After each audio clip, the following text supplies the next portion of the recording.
Assalamualaikum warahmatullahi wabarakatuh. Perkenalkan dahulu, nama saya Tiara Regina Salsa dengan nomor induk mahasiswa 205 10 Di sini saya akan memaparkan atau menjelaskan materi perkuliahan saya dengan mata kuliah itu sendiri, Hukum Hak Kekayaan Intelektual.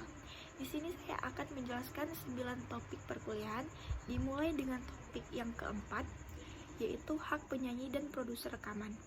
Di dalam hak cipta itu sendiri terdapat hak lain yang dapat disebut sebagai hak terkait. Hak yang didapatkan oleh produser rekaman adalah hak terkait. Hak itu adalah yang berkaitan dengan hak cipta yang merupakan hak eksklusif bagi pelaku pertunjukan konser fonogram atau lembaga penyiaran seperti tertulis pada pasal 1 angka 6 Aturan Pemerintah Nomor 16 Tahun 2020 tentang pencatatan hak cipta dan produk hak terkait.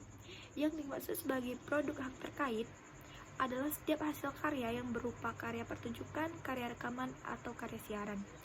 Berbeda dengan hak cipta, pihak yang diberikan hak terkait disebut secara tertulis pada pasal 20 Undang-Undang Nomor 28 Tahun 2014 tentang hak cipta atau Undang-Undang Hak Cipta. Tentang hak terkait. Hak terkait terbagi dalam 6 pembagian. Yang pertama sendiri hak mekanikal. Mechanical right merupakan hak eksklusif pemegang hak cipta yang diberikan kepada label rekaman atau melakukan penggandaan mekanikal komposisi musik, lagu atau album rekaman yang nantinya diedarkan ke pasaran. Biasanya dikenal sebagai phone records atau CD, kaset, LP, dan berbagai bentuk rekaman fisik lainnya. Jika kita pencipta lagu, pasti hak ini bakal dikasih sama kita sebagai label rekaman lewat kontraknya. Yang kedua, penggunaan hak master. Master merupakan rekaman suara yang asli dan biasanya mengandung muatan keseluruhan lagu dalam satu album atau hanya sekedar satu lagu.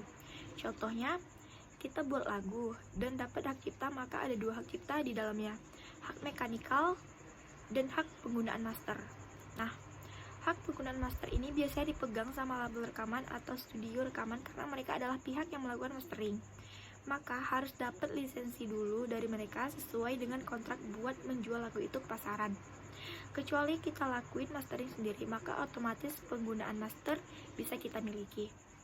Yang ketiga, hak sinkronisasi.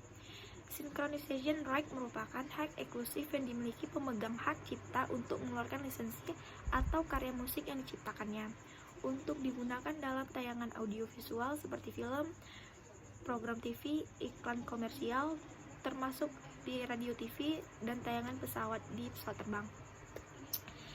Hak keempat yaitu transkripsi elektrikal. Electrical Transcription Right merupakan hak eksklusif yang dimiliki pemegang hak cipta untuk mengeluarkan lisensi atas karya musik untuk digunakan sebagai game komputer, karaoke, hingga kartu ucapan.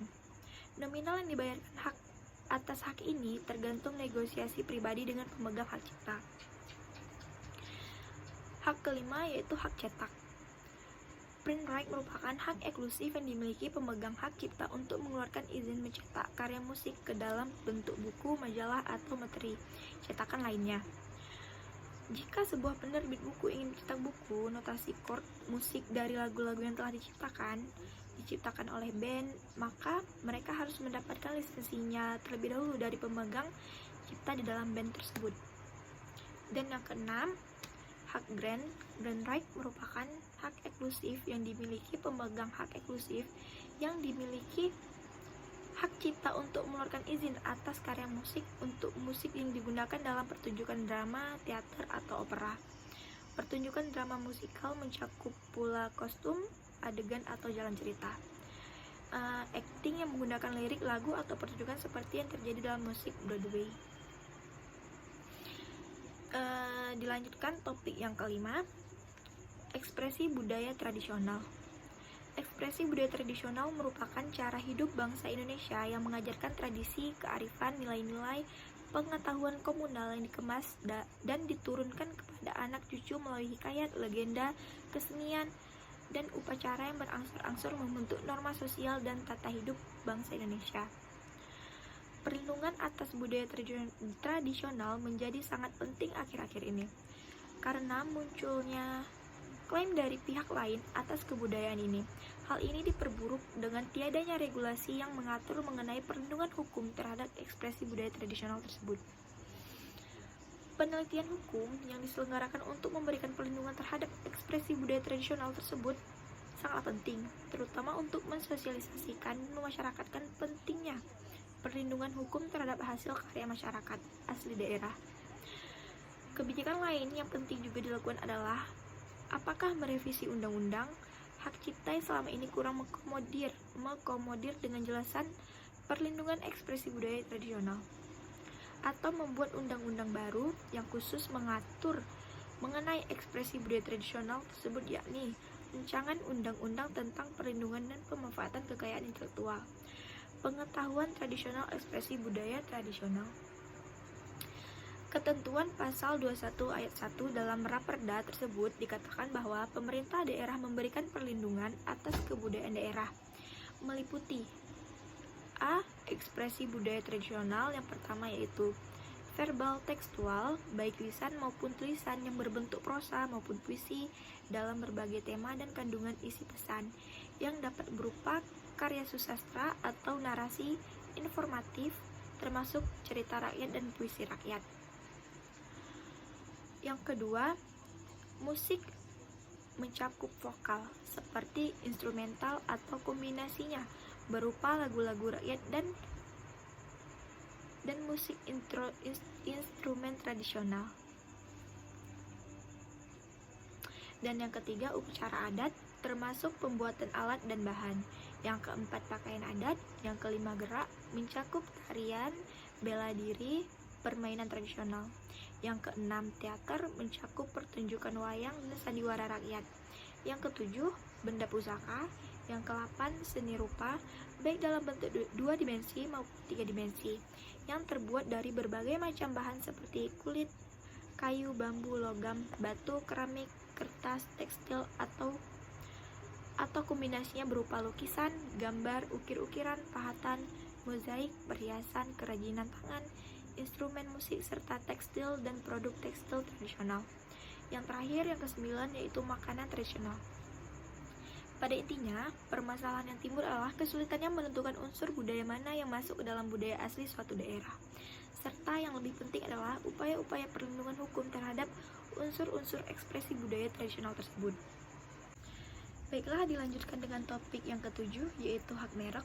Di sini kita akan mengenali terlebih dahulu apa itu merek.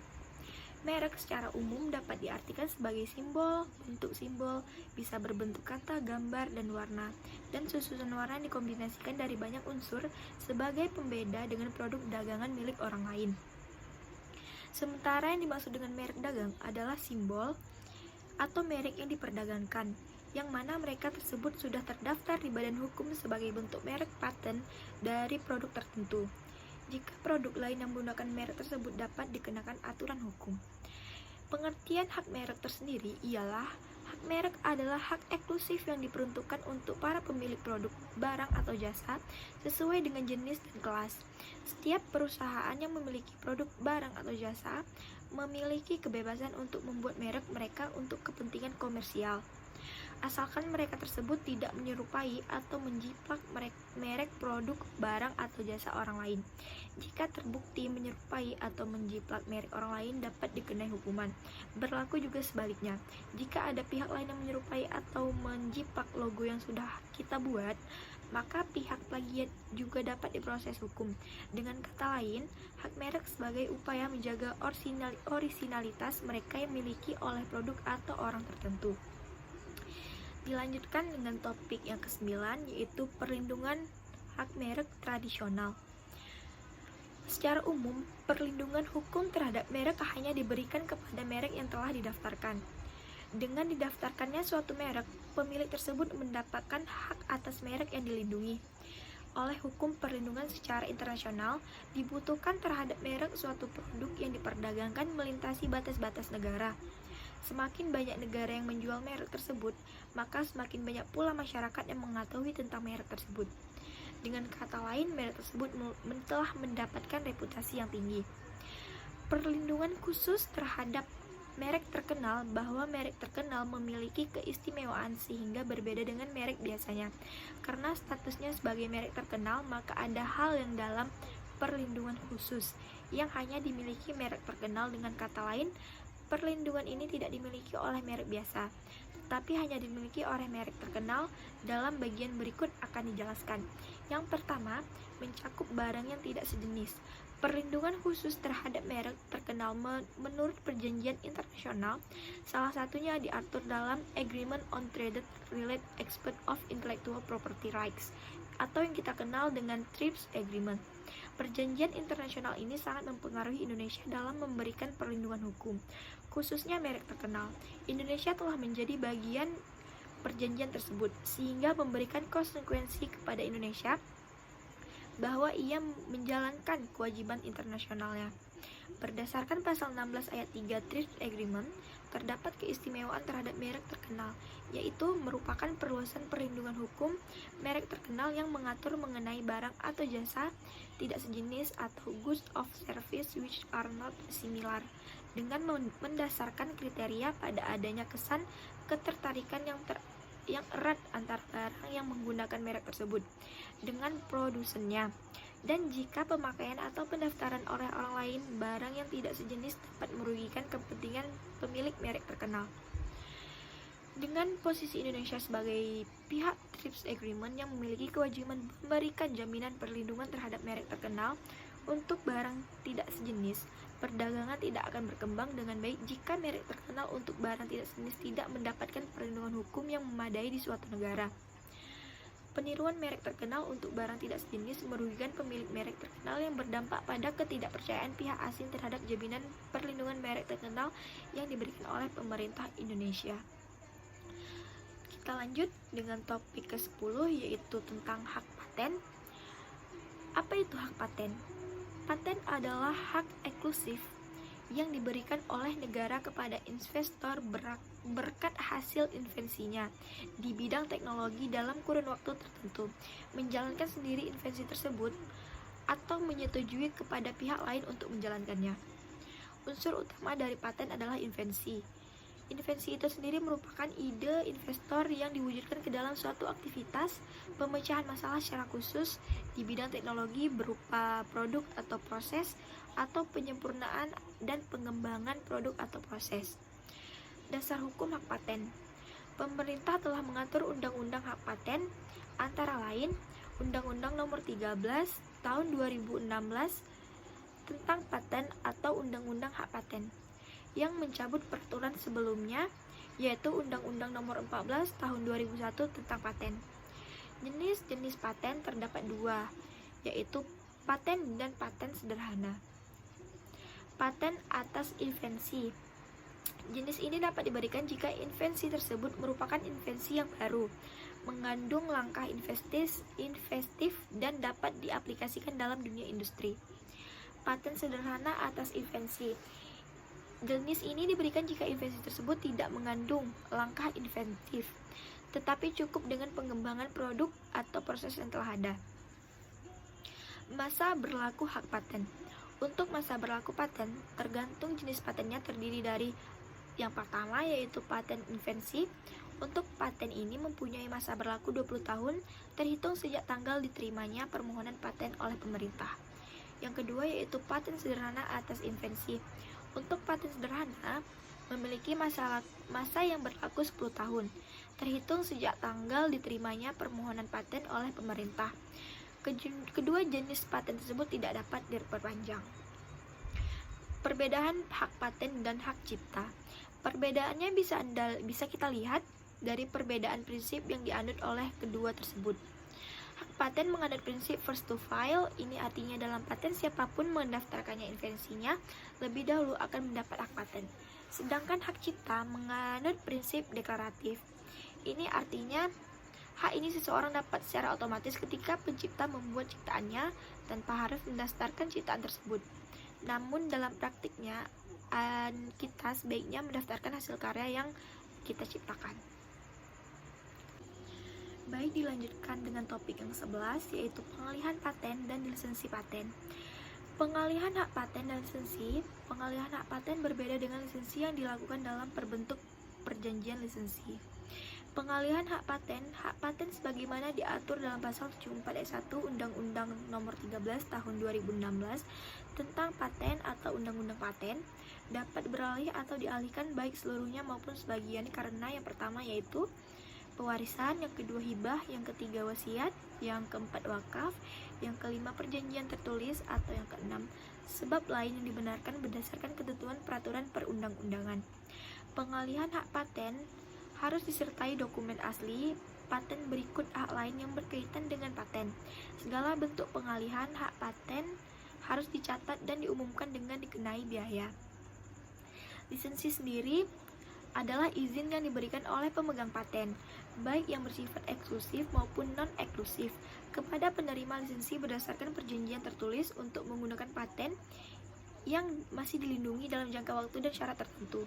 Yang dimaksud dengan perjanjian lisensi eksklusif merupakan perjanjian yang hanya diberikan kepada satu penerima lisensi atau dalam wilayah tertentu. Sementara yang dimaksud dengan perjanjian lisensi non-eksklusif merupakan perjanjian yang dapat diberikan kepada beberapa penerima lisensi atau dalam beberapa wilayah. Perbedaan pengalihan hak paten dan lisensi berbeda dari pengalihan paten yang kepemilikannya hanya yang juga beralih. Lisensi melalui suatu perjanjian pada dasarnya hanya bersifat pemberian hak untuk menikmati manfaat ekonomi dan paten dalam jangka waktu dan syarat tertentu. Dilanjutkan dengan topik ke-12, perlindungan varietas tanaman.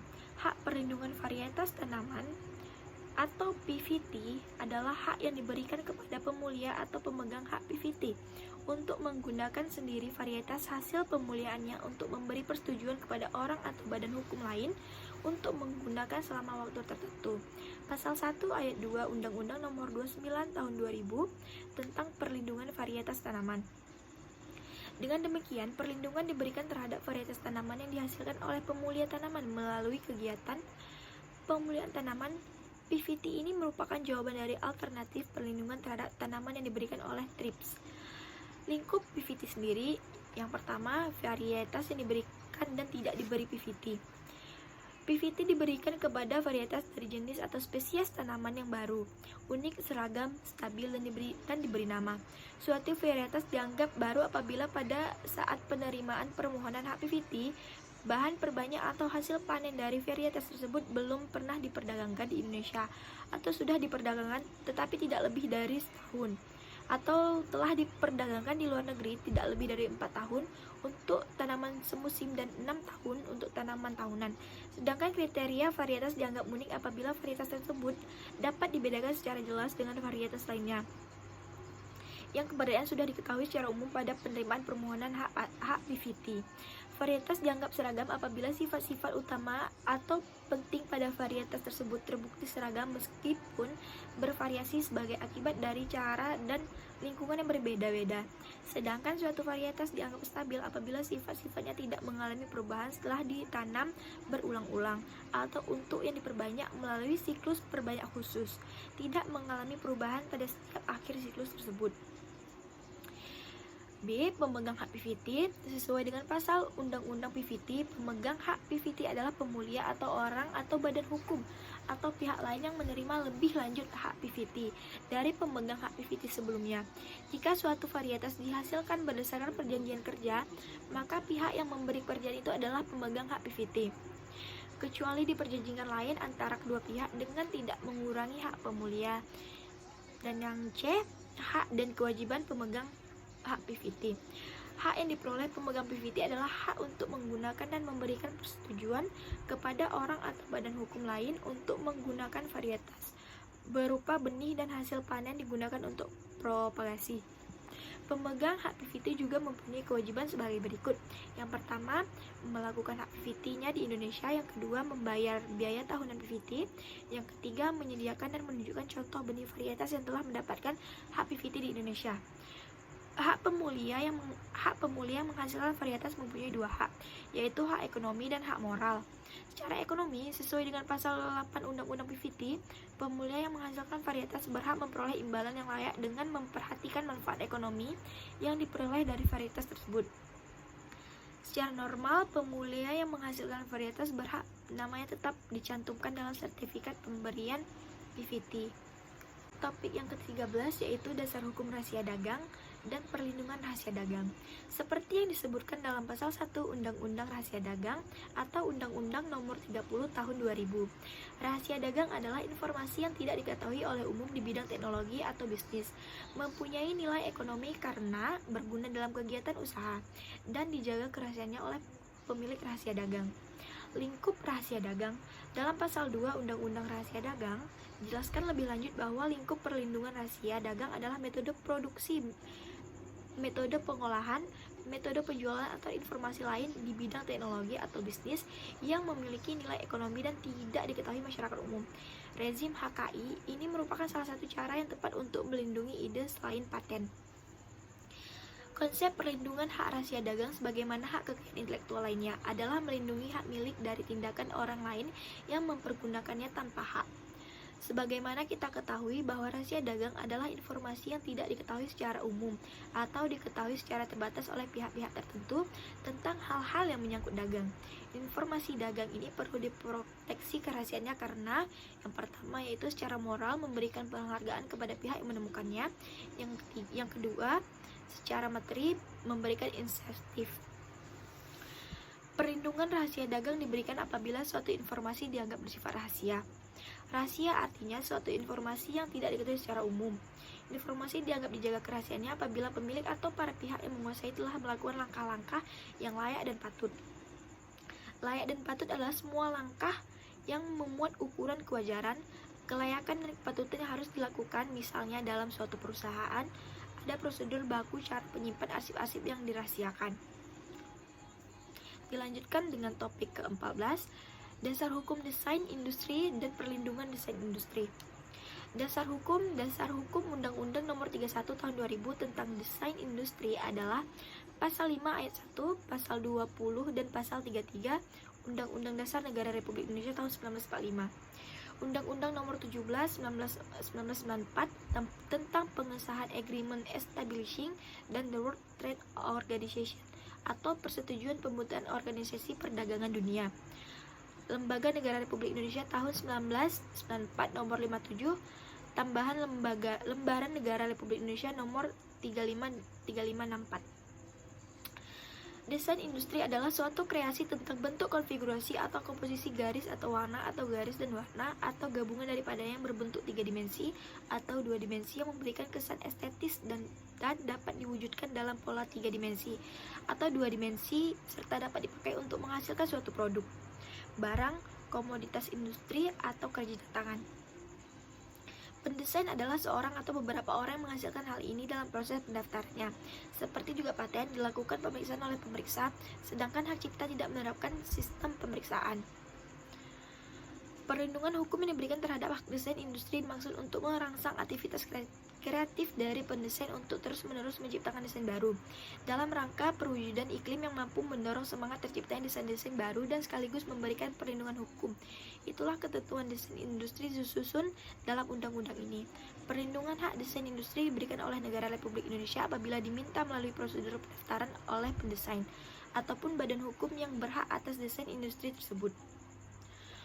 Untuk memberikan kejelasan kepada masyarakat, khususnya mengetahui bidang hak kekayaan intelektual yang sangat erat hubungannya dengan pengertian desain industri, dipandang perlu memberikan penjelasan perbedaan antara bidang-bidang hak kekayaan intelektual, khususnya perbedaan antara bidang hak cipta, paten, dan desain industri. Pencipta atau sebagai subjek hak cipta adalah seorang beberapa orang yang ingin inspirasinya menghasilkan suatu ciptaan dalam bidang ilmu, pengetahuan seni dan sastra. Penemu merupakan sebagai subjek paten adalah seseorang yang secara sendiri atau beberapa orang secara bersama-sama melaksanakan kegiatan pemecahan masalah tertentu di bidang teknologi berupa proses atau hasil produksi. Bagian pertama, desain industri yang mendapat perlindungan. Pasal 2, hak desain industri diberikan untuk industri yang baru. Yang kedua, desain dianggap baru apabila pada tanggal penerimaan desain industri tersebut tidak sama dengan pengungkapan yang telah ada sebelumnya. Ketiga, pengungkapan sebelum. Sebagaimana dimaksud dalam ayat 2 adalah pengungkapan desain industri sebelum tanggal penerimaan atau tanggal prioritas apabila pemohon diajukan dengan hak prioritas telah diumumkan atau digunakan di Indonesia atau di luar Indonesia. Pasal 3, suatu desain industri tidak dianggap telah diumumkan apabila dalam jangka waktu paling lama 6 bulan sebelum tanggal penerimaannya, desain industri tersebut 1. Telah dipertunjukkan dalam suatu pameran nasional ataupun internasional di Indonesia atau di luar negeri yang resmi atau diakui sebagai resmi, atau yang kedua telah digunakan di Indonesia oleh pendesain dalam rangka percobaan dengan tujuan pendidikan, penelitian, atau pengembangan. Bagian kedua, desain industri yang tidak mendapat perlindungan. Pasal keempat, hak desain industri tidak dapat diberikan apabila desain industri tersebut bertentangan dengan peraturan perundang-undangan yang berlaku, ketertiban umum, agama, atau kesusilaan. Bagian ketiga, jangka waktu perindustrian desain industri. Pasal 5, 1. Perlindungan terhadap hak desain industri diberikan untuk jangka waktu 10 tahun terhitung sejak tanggal penerimaan. Kedua, tanggal mulai berlakunya jangka waktu perlindungan sebagaimana dimaksud di dalam pendaftaran umum desain industri dan diumumkan dalam berita resmi desain industri. Bagian keempat, subjek desain industri. Pasal 6. Yang pertama, yang berhak memperoleh hak desain industri adalah pendesain atau menerima hak tersebut dan dari pendesain. Yang kedua, dalam hal pendesain terdiri atas beberapa orang secara bersama. Hak desain industri diberikan kepada mereka secara bersama kecuali yang diperlukan lainnya. Mungkin hanya sekian pemaparan atau penjelasan materi perkuliahan saya. Jika ada kekurangan, mohon dimaklumi oleh Bapak. Sekian dari saya. Wassalamualaikum warahmatullahi wabarakatuh.